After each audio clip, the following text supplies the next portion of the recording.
Assalamualaikum dan salam sejahtera. Okey, kita sambung bab baru iaitu bab 10 pengangkutan dalam manusia dan haiwan. Okey, seperti kebanyakan tajuk-tajuk dalam sains tulen, fizik, kimia, bio, sebahagiannya kamu pernah jumpa masa sekolah masa menengah rendah iaitu tingkatan 1, 2 dan 3. Cuma di dalam sains tulen kamu akan diajar lebih terperinci konsep-konsep ini. Okey, sistem pengangkutan. Dulu kamu ada belajar dalam tajuk sel, badan kita dibina daripada sistem bermula dari sel. Sel jadi tisu, tisu jadi organ, organ jadi sistem, sistem membentuk organisma. Jadi ada banyak sistem dalam badan kita, contoh kulit. Kulit ini dipanggil sistem integumen yang melapisi. Okey, kalau tulang dengan otot itu dipanggil sistem rangka. Jadi hari ini kita tengok sistem pengangkutan. Now, sebelum kita pergi lanjut, kita tengok dulu persoalan ini. Kenapa kalau organisma kecil, terutamanya yang unisel, tidak ada sistem pengangkutan? Sel tidak ada darah, tidak ada salur darah, tidak ada jantung, tidak ada pam yang mengepam bahan-bahan di dalam sel. Malah organisma multisel yang besar sedikit, contoh kalau cacing yang kecil pun nematoda, iaitu cacing-cacing mikro yang dilihat di bawah mikroskop, juga walaupun multisel, juga tidak mempunyai sistem pengangkutan. Sebaliknya, kalau organisma itu besar, okey, organisma itu besar, contoh kita, mamalia, perlu sistem pengangkutan. Kita kena ada darah, kena ada salur darah, cacing, ayam, ikan. Okey, kenapa perlu darah? Kenapa perlu jantung? Kenapa perlu salur darah?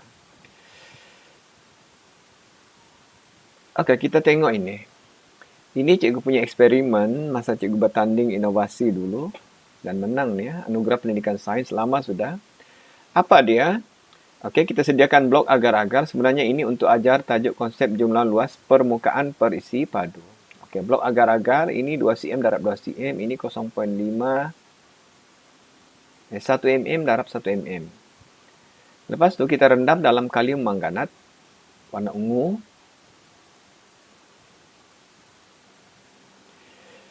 Okey, rendam 15 minit. Lepas tu kita keluarkan dan kita belah. Kertas rentas. Dan didapati kalau kiub itu besar, hanya bahagian luar sahaja yang diwarnai.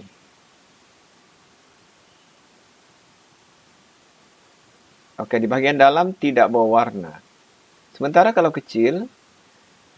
yang kecil penuh. Maknanya penuh oleh warna. Jadi kalau kita analogikanlah, kita buat analogi yang kalium permanganat 7 itu oksigen, manakala yang kiub besar itu manusia, kecil itu paramecium. Jadi kita boleh buat kesimpulan bahawa bagi organisma yang besar, contoh manusia, tidak boleh bergantung kepada resapan sahaja untuk mendapatkan oksigen. Tidak boleh. Sebab bahagian dalam banyak kawasan tisu badan yang tidak dapat oksigen. Kalau kulit, kulit boleh ambil oksigen dari udara, mata, bibir. Tapi kalau sel otot tidak boleh. Sementara bagi organisma kecil boleh bergantung kepada resapan sahaja untuk dapatkan bahan makanan, gas. Kenapa? Sebab jumlah luas permukaan perisi padunya tinggi ataupun besar. Jadi maknanya bagi ini amoeba, ini paramecium. Okey, dua-duanya adalah organisma unisel, jadi oksigen masuk dan karbon dioksida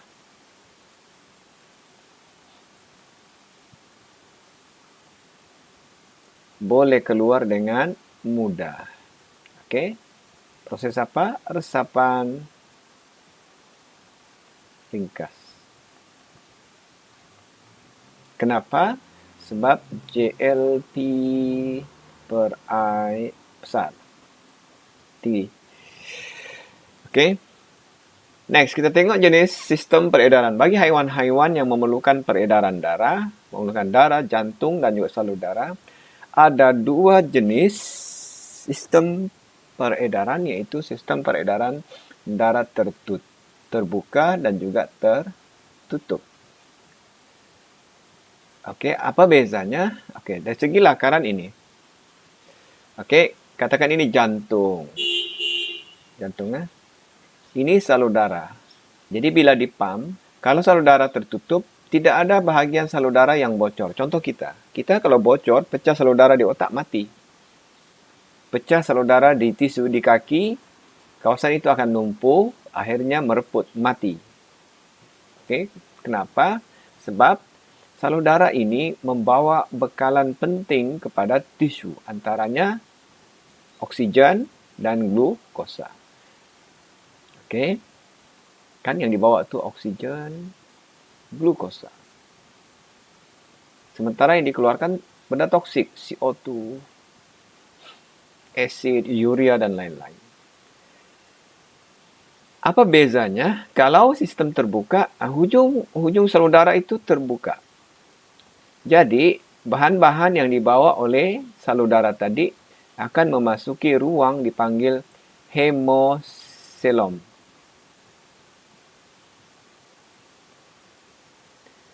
Hemoselom ini rongga antara kulit, organ dalaman, dan di antara itu ada ruang. Contoh cacing selalu ada, serangga, ada rongga.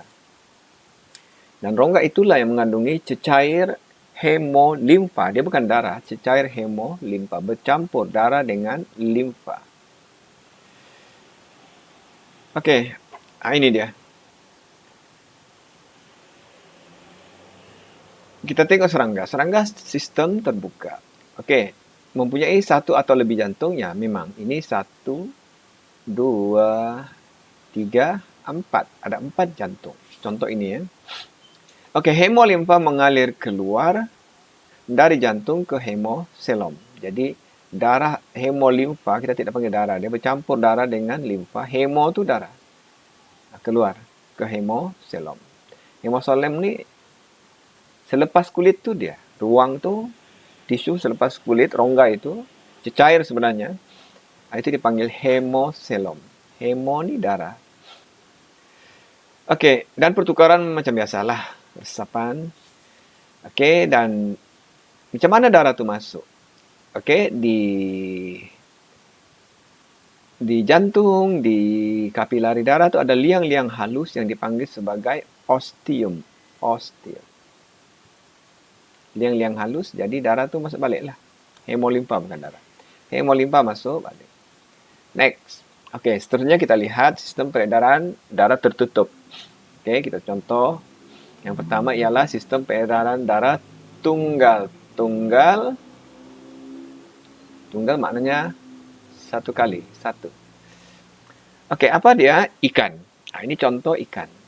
Okey, jantungnya ada 2 ruang sahaja, iaitu satu atrium di depan. Okey, ini insang. Badan. Jadi, atrium ini atrium, ini ventricle. Okey, jadi darah ni ke sana, ke insang, and then dari insang ke seluruh badan. Okey, itu prinsipnya. Antara fungsi utama darah ialah mengangkut oksigen. Jadi darah itu mesti dihantar ke struktur respirasi, insang, kulit, peparu. Okey, jadi pengaliran darah dari ventricle ke insang, ke badan, balik ke atrium, balik jantung. Atrium dengan ventricle ni jantung lah. Okey, dia berpusing begitu sahaja. Maknanya satu hala. Itu sebabnya dipanggil sistem peredaran darah tunggal. Cuma Ikan ini pergerakan darah di dalam insang itu rintangannya tinggi. Maknanya darah itu kapilari kan halus setebal satu sel. Jadi darah itu menjadi semakin perlahan di situ. Okey, jadi boleh kita nampak di sini kalau kita belah dua bahagian badan ini, bahagian di sini ialah darah terdioksigen. Kurang ataupun tanpa oksigen, manakala darah ini darah beroksigen. Apa bezanya? Okey, kalau kamu tengok kulit kita, kalau kamu nampak selalu darah itu warna biru kan? Bukannya biru, darah kita biru. Darah itu kelam, ini dia. Darah yang kurang oksigen. Ini darah oksigennya tinggi. Kalau tinggi merah. Kalau gelap hitam, kurang oksigen. Itu sebabnya kita punya salur darah vena ini warna gelap. Kenapa? Sebab darah vena membawa darah kurang oksigen, terdioksigen. Next kita tengok katak pula. Okey, katak dia di antara manusia dengan ikan dia punya sistem. Jantungnya ada 3 ruang saja, 2 atrium dan 1 ventricle. Kamu tengok tu, 2 atrium dan 1 ventricle. 1V. Okey, jadi pengaliran darah dari ventricle pergi peredaran pulmocutaneous. Pulmocutaneous ini ialah dia punya kat paru-paru dan kulit. Kalau ikan tadi insang kan, naik ke sini and then turun balik ke jantung. Baru kamu tengok dari jantung turun ke jantung and then baru ke badan, balik ke jantung. Jadi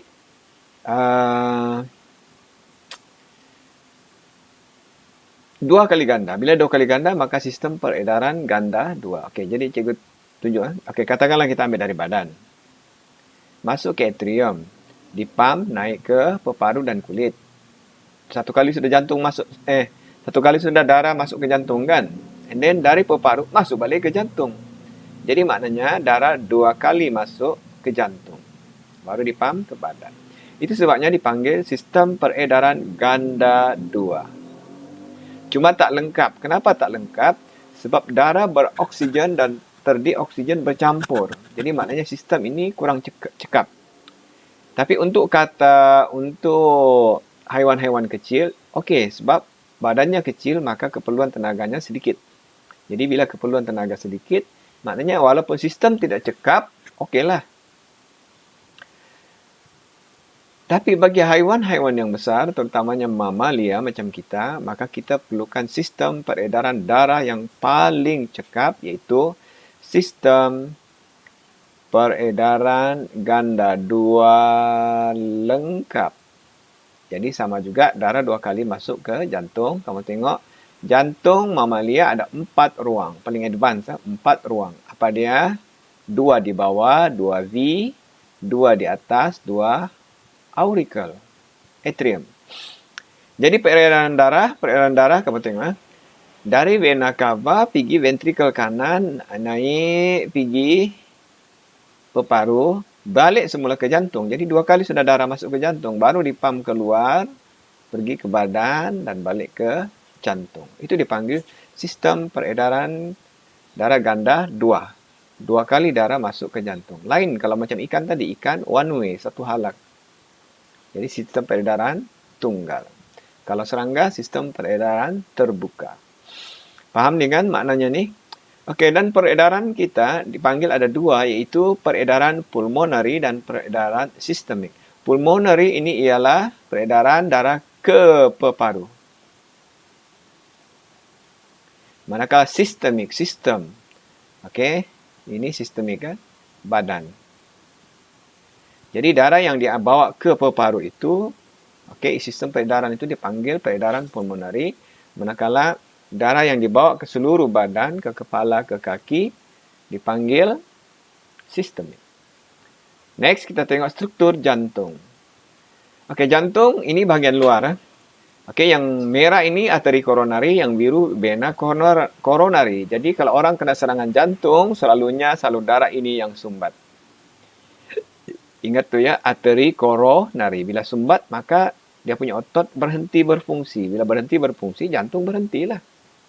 Okey, salur darah. Salur darah ada 4. Yang paling besar ialah kita mula dari vena dulu. Vena cava.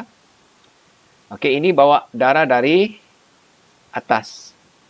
Atas ni maknanya kepala. Okey, bahagian sini. Vena cava atas. Okey, satu lagi vena cava bawah dari kaki dan lain-lain. Okey, dari bawah ke atas. Vena paling besar ialah vena cava. Manakala arteri yang paling besar ialah aorta. Jadi darah ini ke seluruh badan. Okey, salur darah yang paling tinggi tekanannya ialah aorta. Pam, paling dekat dengan jantung. Tekanan darah di situ sangat tinggi. Arteri paling besar, kalau kamu tengok struktur paling besar. Okey, arteri pulmonari. Tadi kita sudah sebutkan peredaran pulmonari. Jadi bila pulmonari maknanya melibatkan paru. Jadi ini ke peparu. Dia ada kiri dan kanan. Kita ada 2 pasang peparu kan. Dipam ke peparu. Bila balik dari peparu, itulah vena pulmonari. Okey, faham? Dari seluruh badan, vena cava. Pam darah ke seluruh badan, aorta. Pam darah ke peparu, arteri pulmonari. Bawa darah beroksigen dari peparu balik ke jantung, vena pulmonari. Manakala sebab jantung ini organ, bila organ sama juga dia pam, walaupun ada darah di dalam, tapi jantung masih memerlukan bekalan darah dari luar. Sebab jantung pun perlu oksigen, jantung juga perlukan glukosa, nutrien dan perlu membuang bahan toksik. Jadi ada 2 salur darah di jantung, iaitu arteri koronari yang membekalkan darah, vena koronari yang membawa keluar darah dari permukaan jantung. Okey, kita lihat kereta rentas. Okey, kereta rentas maknanya kalau kita belah 2 tu jantung membujur, kereta membujur. Masih juga salur darah tadi ini, aorta yang paling besar, arteri paling besar, vena cava. Okey, salur darah yang berhubung dengan peparu, arteri pulmonari ke peparu, vena pulmonari balik dari peparu. Okey, jantung kita ada 4 ruang. Okey, ada 4 bilik. Kalau cikgu buat kereta rentas lah kan. Okey, ada 4 ni ini. Okey, 1. Okey, 1, 2 atrium, 1, 2 ventricle. Okey, ada 4 ruang.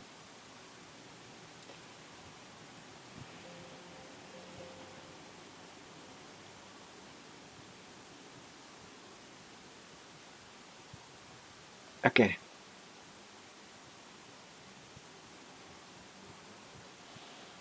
Okey, jadi ruang kiri dan kanan dipisahkan oleh tisu yang dipanggil septum.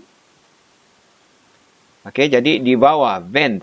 Dalam istilah sains, bila vent ni, vent mewakili benda di bawah. Vent. Okey, ventricle kiri mestilah ada kanannya.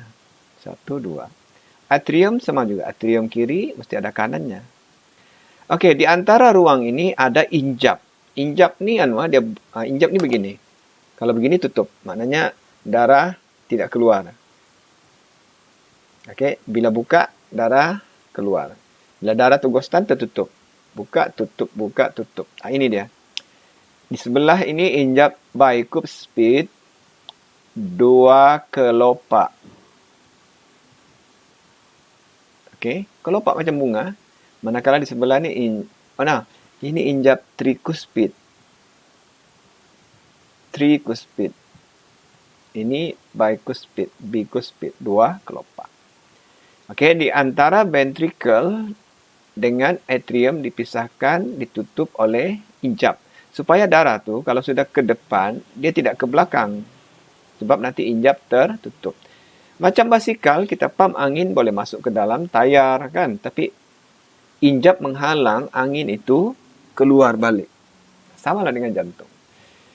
Okey, next. Kita tengok darah. Fungsi darah. Oke, darah ini mengangkut apa? Gas respirasi, nutrien, hormon, bahan kumuh. Oke, next, darah juga mengawal pH darah, suhu, dan kandungan air dalam badan. Oke, kalau sejuk kan salur darah kita kecut. Kenapa kecut? Sebab untuk mengelakkan haba hilang. Bila badan kita panas, kulit salur darah mengembang, tujuannya untuk membebaskan lebihan haba di dalam badan. Okey, menghalang kehilangan darah melalui pembekuan darah. Ini pun salah satu fungsi darah. Kalau darah tidak berhenti, kita mati disebabkan oleh pendarahan. Okey, melindungi badan. Ini yang bagus nih. Kamu tengok ini ya, ini ada sel darah putih yang bintik-bintik hitam halus ni bakteria. Kamu tengok bakteria ni dikejar oleh sel darah putih. Nampak kan? Tu yang bintik-bintik.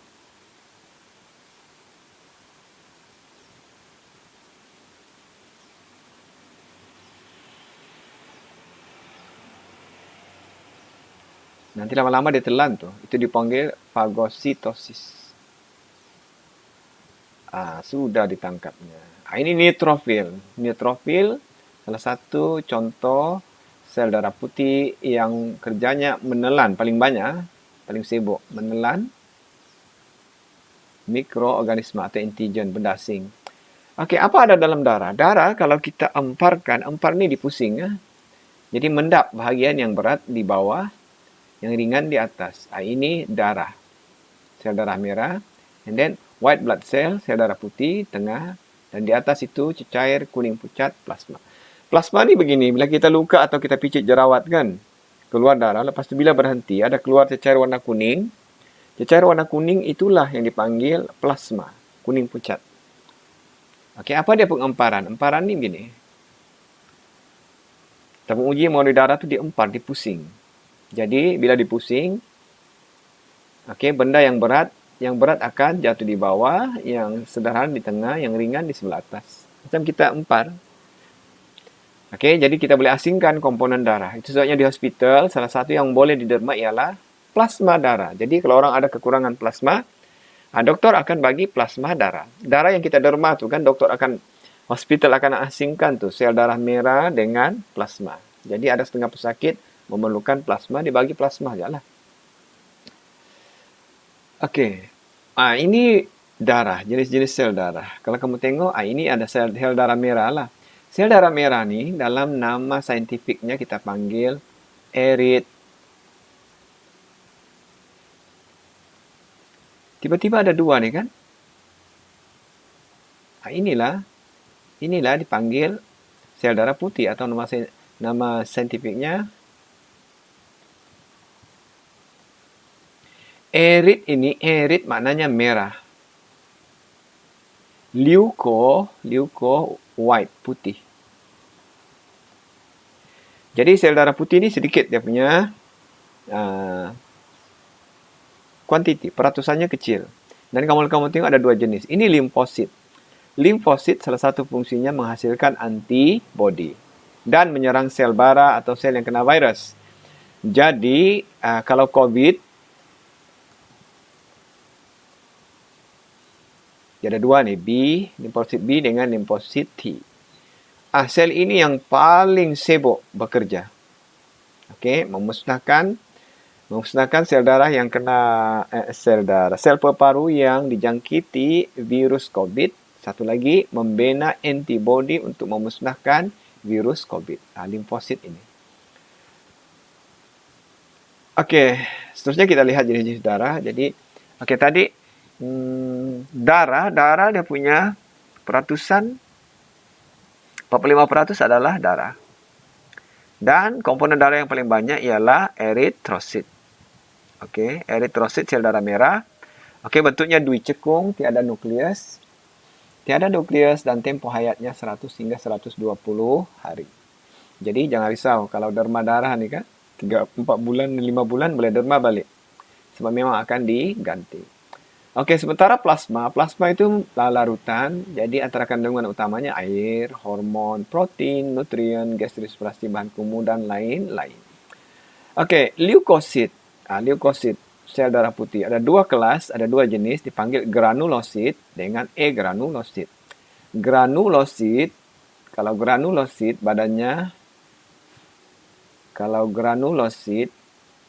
banyak lysosom, jadi badannya berbintik-bintik.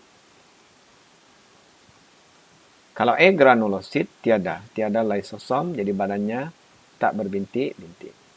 Okey, granulosit, ingat G-band, B-E-N.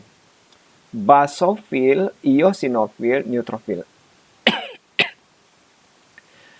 Okey, basofil terlibat dalam radang dan alahan. Radang ni begini, kalau kita digigit nyamuk kan merah, radang lah tu. Kalau kita luka ada merah di sekitar tu kan, radang tu. Sel darah putih berlari ke situ. Kenapa?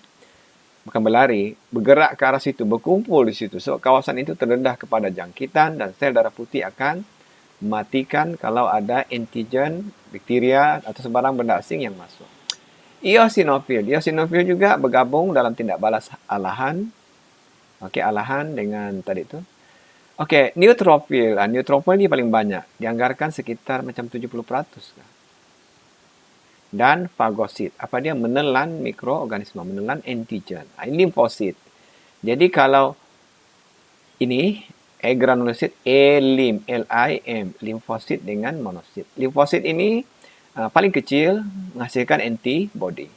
Monosit paling besar dan menghasilkan makrofag. Makrofag juga fungsinya ialah fagositosis, menelan bakteria, benda asing dan lain-lain. Okey, cukup untuk kali ini.